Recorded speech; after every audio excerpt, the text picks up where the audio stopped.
ధనురా blogs. ఈరోజు ఏంటిదంటే మా అమ్మమ్మ వాళ్ళ తనకు వచ్చింది. అయితే మా రైస్ మిల్లులా ఈ ఫ్లవర్ చూసింది. ఇది ఏం ఫ్లవర్ అవి తెలియదంట. సన్ఫ్లవర్ అంటే మా అమ్మమ్మ కాదంటుంది. ఇదేం ఫ్లవర్ మీరు కామెంట్స్లలో చెప్పండి. అలానే ఈరోజు మా అమ్మమ్మ తాతయ్యది మ్యారేజ్ డే. అందరు విష్ చేయండి. Bye guys.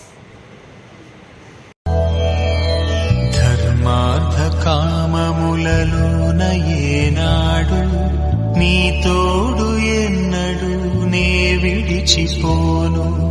ఈ వాస చేసి కనిండు నూరేళ్ళు నీ నీడనై నిలిచి కాపాడుతాను.